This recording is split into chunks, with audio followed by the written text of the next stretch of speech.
Vous écoutez la radio nationale du Mali, votre source d'information fiable et objective. Il est 13 heures à Bamako.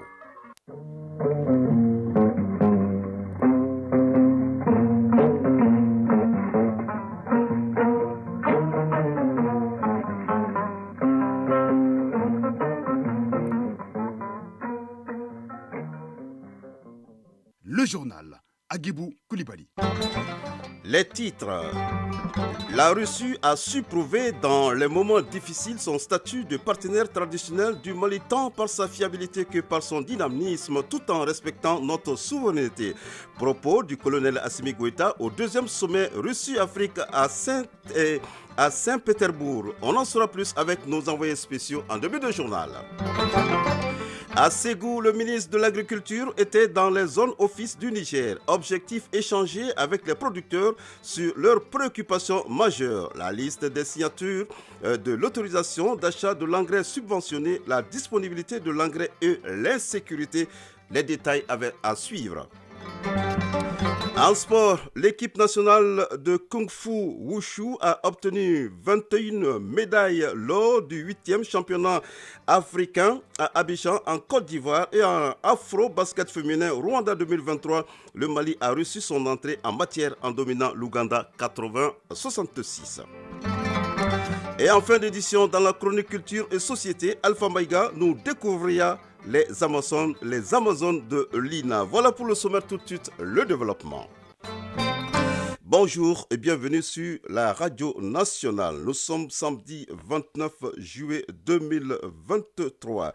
La Russie a su prouver dans les moments difficiles son statut de partenaire traditionnel du Mali tant par sa fiabilité que par son dynamisme tout en respectant notre souveraineté. Déclaration du président de la transition, le colonel Assimi Goïta au deuxième sommet Russie-Afrique à Saint-Pétersbourg. Dans son discours prononcé hier en séance plénière, le chef de l'État a évoqué les différents contours de la coopération bilatérale ainsi que des questions multilatérales. Envoyés spéciaux Yaya Konaté, Adama Kambara et Abdul Salam Bambara. Une amitié de longue date basée sur la sincérité et le respect mutuel. C'est l'appréciation que fait le président de la transition, le colonel Assimi Goïta, des relations qu'entretiennent l'Afrique et la Fédération de Russie. Un pays distant du nôtre sur les plans géographiques et linguistiques, mais avec lequel les relations qui datent de l'indépendance n'ont cessé de se densifier et de se diversifier ces derniers temps. Une démarche des autorités de la transition à laquelle souscrivent les Maliens. Malgré la situation géopolitique et la conjoncture mondiale, il est évident, et cela est bien un constat, que le peuple malien est fortement mobilisé aux côtés des autorités de la transition, dont l'objectif est de construire et de consolider dans la durée un partenariat stratégique gagnant-gagnant entre le Mali et la Fédération de Russie pour le bonheur de nos deux peuples. Un tel partenariat est d'autant plus indispensable que la Russie a su prouver dans les moments difficiles son statut de partenaire traditionnel du Mali, tant par sa fiabilité que par son dynamisme dans l'accompagnement de notre pays pour relever les défis cruciaux du moment, tout en respectant notre souveraineté. Pour protéger nos compatriotes et défendre le pays après l'échec des forces internationales, les autorités maliennes ont fait le choix, selon le président de la transition, de restaurer la paix, la stabilité et la sécurité, conditions de tout développement. C'est dans ce cadre qu'un partenariat militaire a été noué avec la Russie, un partenariat dont le chef de l'État salue la fiabilité. Ce choix stratégique intervient après une décennie de présence des forces internationales sans résultat tangible et dont le schéma consistait à entretenir la menace sur notre territoire et nous maintenir dans la dépendance. C'est pourquoi, dans le cadre du renforcement des capacités opérationnelles des forces de défense et de sécurité, le Mali a noué avec la Russie un partenariat militaire dont je tiens à saluer la fiabilité. Ainsi, avec l'appui de la Russie, le Mali recouvre progressivement sa pleine souveraineté sur l'ensemble de son territoire et nos forces de défense et de sécurité opèrent en toute autonomie et en toute liberté d'action. Aussi voudrais-je, Monsieur le Président, vous renouveler ma profonde gratitude pour l'appui de votre gouvernement sous votre impulsion qui a permis à mon pays de connaître des avancées significatives dans le cadre de la lutte contre le terrorisme. La coopération entre le Mali et la Russie, basée sur des valeurs historiques partagées, va cependant bien au-delà du domaine militaire. Elle concerne aussi le renforcement des capacités des ressources humaines, les relations économiques et commerciales, avec aujourd'hui de nouvelles perspectives suite à la tenue du Forum économique et humanitaire. Aujourd'hui plus que jamais, les destins des peuples africains et russes sont liés. Cette interdépendance exige une réponse collective et appropriée aux défis auxquels nous devons ensemble faire face. Sans cette cohésion, l'affirmation de la souveraineté pleine et entière de nos États, la lutte contre le terrorisme et la pauvreté, de même que la promotion des droits et des libertés, ne peuvent être conduites efficacement. Mais la crise multidimensionnelle au Sahel, née d'une intervention militaire de l'OTAN, a rendu plus vulnérables, selon le président de la transition, des populations déjà exposées à de nombreuses difficultés. Et le chef de l'État de plaider pour un règlement pacifique de la crise en Ukraine, tout en remerciant les partenaires qui contribuent à renforcer la résilience de nos populations. Aussi voudrais-je, Monsieur le Président, encourager la reprise des discussions relatives à la conclusion d'un accord international juste et équitable permettant l'exportation des céréales à destination du continent africain. S'agissant du différend qui oppose la Russie à l'Ukraine, le Mali invite les médiations internationales à plus d'ouverture et de pragmatisme en vue de poursuivre et renforcer les efforts pour un règlement pacifique de la crise. Le président Goïta n'a pas manqué par ailleurs de réaffirmer son attachement à la coopération internationale, au multilatéralisme et à un ordre international fondé sur des règles justes et équitables. C'est la raison pour laquelle le Mali soutient l'initiative de la Russie, appelant à un nouveau consensus pour défendre les buts et principes de la Charte. La multiplication des crises et des conflits en dépit de l'implication de la communauté internationale plaide en faveur d'une nouvelle architecture de la sécurité internationale et passera forcément par une réforme du Conseil de sécurité de l'ONU. Notre organisation commune doit s'adapter au monde multipolaire afin de conserver toute sa crédibilité. L'instrumentalisation et la politisation de la question des droits de l'homme doivent cesser, de même que le système deux poids, deux mesures. Face à la récession économique mondiale annoncée, le chef de l'État dit fonder beaucoup d'espoir sur les BRICS. Les BRICS constituent un réel espoir de soustraire nos pays d'un ordre international fondé sur la domination et la marginalisation. C'est pourquoi le Mali soutient des initiatives telles que créer une banque de développement pour le financement des infrastructures ou encore offrir de nouveaux mécanismes et moyens de paiement internationaux. D'entrée de jeu, le président de la transition avait remercié la Russie pour l'invitation à lui adressée pour prendre part à ce deuxième sommet Russie-Afrique. Un sommet qui donne selon lui l'opportunité de tracer les contours d'un espace commun de prospérité, de stabilité et de sécurité. Saint-Pétersbourg, Yaya Konaté, Adama Kamara, Abdul Salam Bambara pour l'ORTM. Sur le même registre, le Mali vend ses potentialités au deuxième sommet économique et humanitaire Russie-Afrique. Hier, une journée a été dédiée à notre pays et a réuni autour des opérateurs économiques maliens les investisseurs russes. Le but de la journée est d'inciter plus de partenaires étrangers à choisir la destination Mali. C'était sous la présidence du ministre de l'économie et des finances. Les explications de Brahma Traoré et de Alou Bekone. Au deuxième sommet économique et humanitaire Russie-Afrique, le Mali mène une opération de séduction. À travers une journée, le potentiel du pays est expliqué aux investisseurs russes avec comme but les inciter à faire le pari du Mali. Et c'est le ministre en charge des Finances, Alou-Seni Sanou, qui est le chef d'orchestre. Le Mali regorge de beaucoup de potentialités. Nous avons deux fleuves, plus de 2000 et quelques kilomètres d'eau. Nous avons le soleil, nous avons la terre, et ça c'est des éléments extrêmement importants. Nous avons beaucoup de minéraux, le pétrole, le lithium, l'uranium, les terres rares, etc. Donc nous envisageons aujourd'hui, dans le cadre de cette transition, de lancer les bases d'un Mali émergent. Avec son statut de puissance agricole africaine, le Mali a certainement de quoi vendre aux investisseurs étrangers, notamment russes, avec à la clé des centaines de terres encore non exploitées. Agatam Aga Alassane, ancien ministre de l'Agriculture. Le potentiel agricole malien se chiffre à peu près à 45 millions d'hectares de terres agricoles. C'est extrêmement important, dont 2,5 millions de terres arables, aménageables et irrigables. Donc il y a de la place pour ceux qui veulent investir dans l'industrie. Outre ce potentiel agricole disponible, le Mali s'engage à sécuriser les investissements des partenaires et bien d'autres avantages. Chérif Ben Alouata, directeur général de l'Agence pour la promotion des investissements. Le Mali autorise à chaque investisseur à rapatrier son bénéfice entièrement. Et en plus de cela, le Mali accepte que les investisseurs viennent investir tout seuls, sans être obligés d'être avec des Maliens, des partenaires maliens. En marge de la journée du Mali, l'Agence pour la promotion des investissements a conclu un partenariat avec la fondation russe Roscongress, organisatrice du 2e sommet Russie-Afrique. Un début de collaboration entre les deux structures pour booster les investissements étrangers dans notre pays. Chérif Ben Alouata, directeur général de l'Agence pour la promotion des investissements. C'est très important pour le Mali parce qu'il permettra d'augmenter l'investissement direct étranger.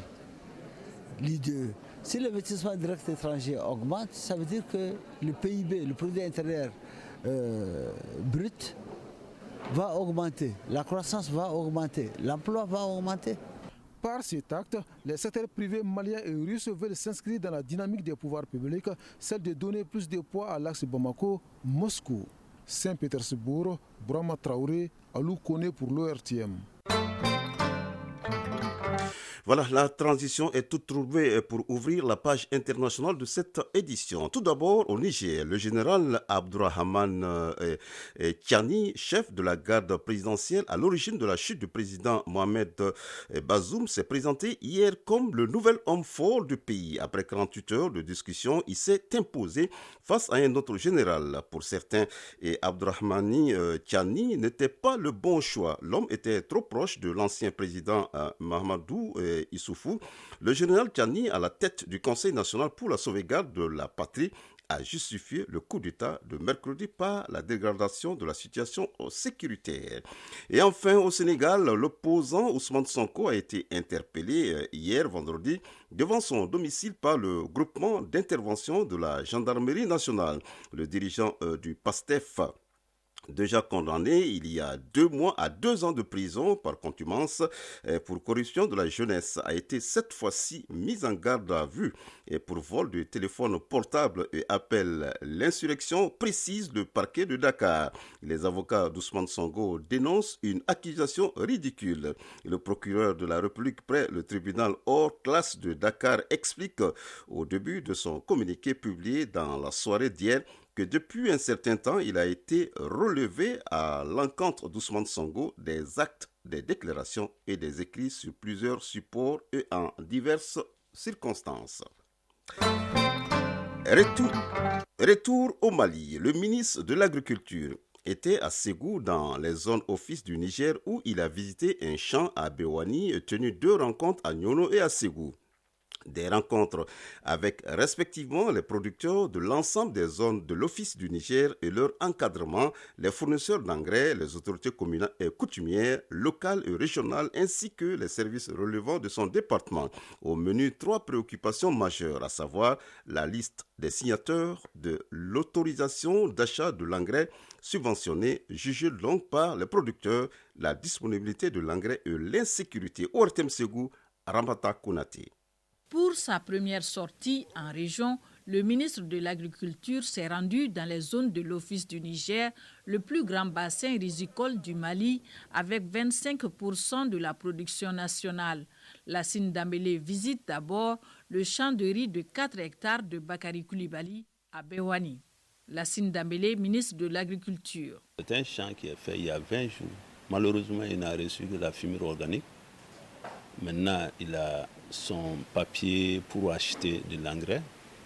subventionné. Malheureusement, avec le nombre important de signataires, il a des difficultés à avoir les dernières signatures pour pouvoir prendre son engrais. Ça, c'est un problème récurrent qui est senti à tous les niveaux. Donc, constitue aujourd'hui un problème pour certaines localités. À l'instar de ce producteur, des milliers de paysans attendent les 16 878 tonnes d'engrais subventionnés par l'État et destinés à l'Office du Niger cette année. Le sujet et bien d'autres ont fait l'objet d'intenses discussions à Nyono avant de visiter des magasins de stockage. Pour l'approvisionnement, 3 fournisseurs sont retenus, l'entreprise Toguna, DPA et KO2. Eli Diara, fournisseur.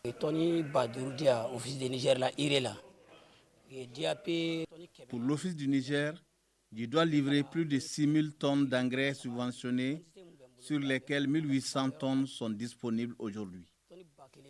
Dans 10 jours, tout le reste sera à la portée des producteurs. Ibrahima Doukouré, fournisseur. Nous avons un marché de moins de 30 000 tonnes d'engrais subventionnés pour l'Office du Niger cette année.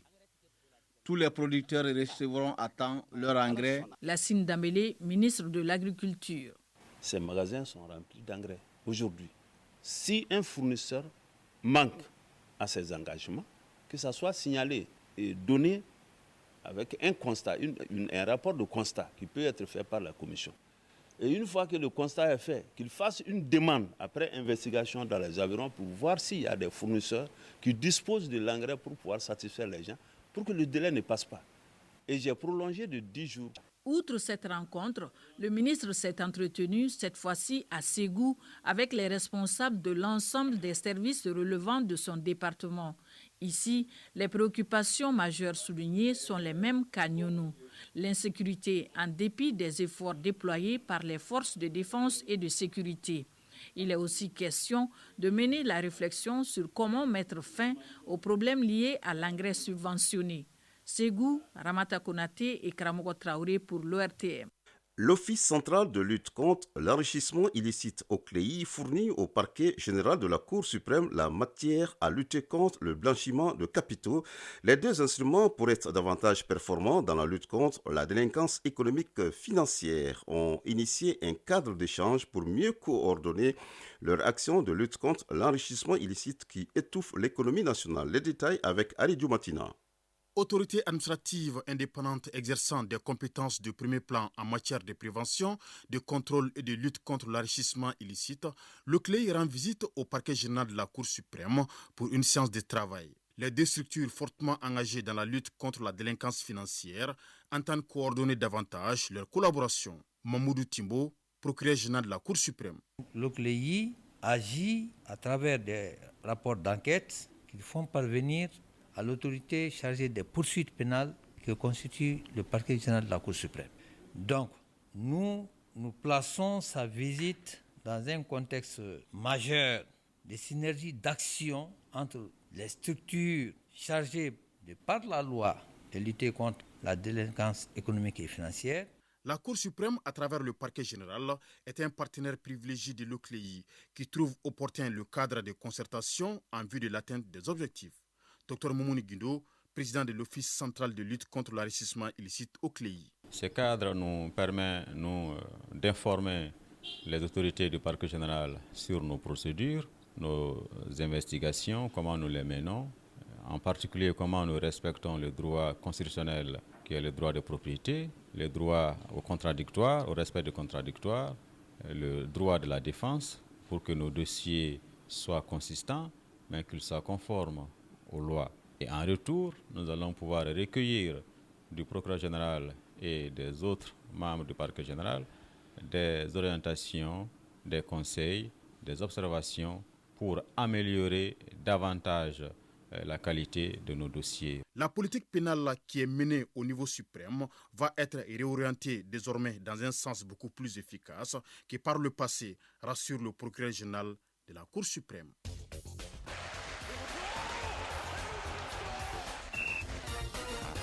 Voilà, à 13h passé de 19 minutes, nous ouvrons la page des sports. L'équipe nationale de Kung Fu Wushu a ramené beaucoup de médailles, 21 au total lors du 8e championnat africain qui s'est tenu à Abidjan en Côte d'Ivoire du 20 au 25 juillet 2023. Le championnat national de handball se poursuit dans la salle Abdallah Haïdara du stade du 26 mars.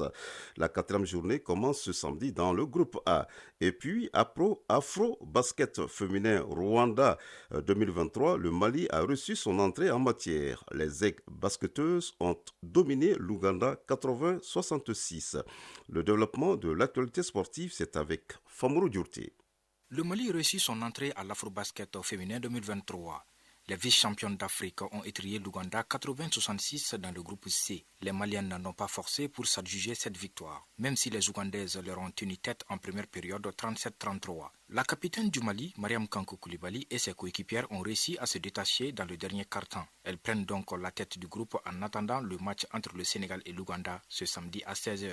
Le Mali effectue sa deuxième sortie ce dimanche et ce sera contre le Sénégal, un duel ouest-africain qui promet d'être passionnant. Restons avec la balle au panier pour parler de la 13e journée du championnat national de première division qui démarre ce samedi 29 juillet 2023 avec 4 matchs. Les oppositions de cet après-midi sont, chez les messieurs, Atar Club de Kidal AS Police et AS Real Sigui de Kai. Du côté des dames, il y aura Isfas Djoulouba AC et l'AS Real Centre de formation Salamatou Maïga de Kai. Le reste des matchs de la 13e journée se joue lundi 31 juillet. Changeons de discipline pour parler du championnat national de handball. La 4e journée se joue aujourd'hui dans le groupe A. Il s'agit des messieurs. À 17h, l'AS Mandé sera face à l'AS Commune 2. Entre-temps, chez les dames, à 15h, le COL joue contre le Sony AC de Gao. Déjà hier, des résultats ont été enregistrés. Le centre Omnisport de Missabou s'est imposé devant le Sony AC de Gao 47-32.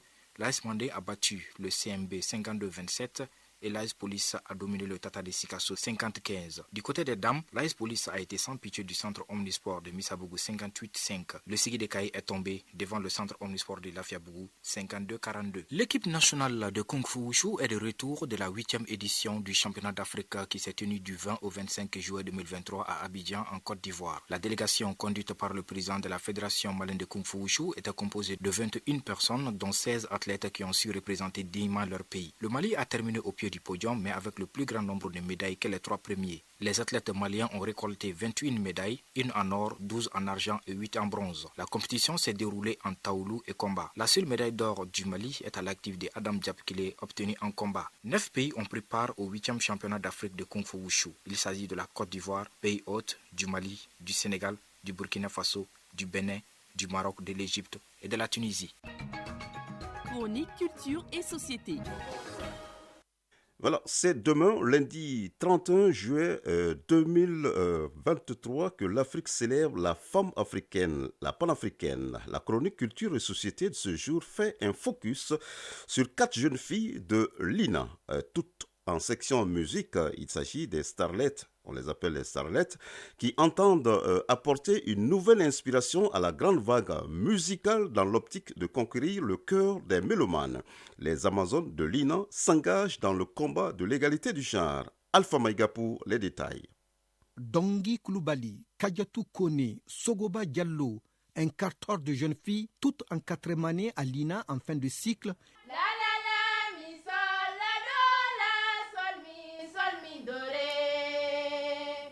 Elles attendent apporter une nouvelle inspiration à la grande vague de musique féminine.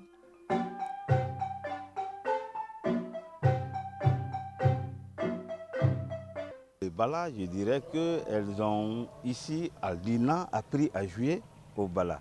Karim Bengali, professeur de musique à l'INA. Et là, les instruments traditionnels que nous utilisons, il y a la koura, alors il y a la flûte qui est un instrument à vent. Il y a le balafon, mélodie mais percussion, et aussi un instrument à percussion dans le dounou.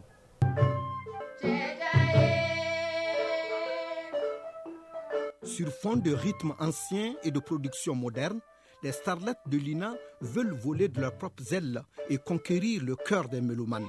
Regard sur le passé ici, à travers quelques notes de musique.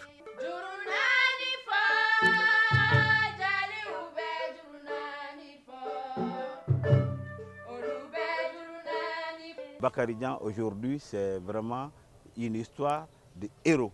Les jeunes filles elles peuvent aussi prendre des armes, mais elles ont d'autres armes pour vraiment combattre. C'est-à-dire faire passer des messages, alors chanter des Bakaridians pour aussi galvaniser les troupes, sinon chanter aussi la cohésion sociale dont on a besoin aujourd'hui. Les Amazones en miniature de l'INA se présentent donc comme un ensemble de musiciennes engagées dans le combat pour l'égalité des genres. C'est une école qui va dans les profondeurs de la culture malienne. Amadou Lungue, directeur général de l'INA. Pour valoriser cette culture, la présenter au monde et aussi prendre ce qui est du monde, amener au Mali pour la cohésion. À l'INA, on garde sa culture parce que à l'INA, ici, le Ngwani est enseigné, le Bala est enseigné, la Kora est enseigné, le Djemé est enseigné et les Dounou.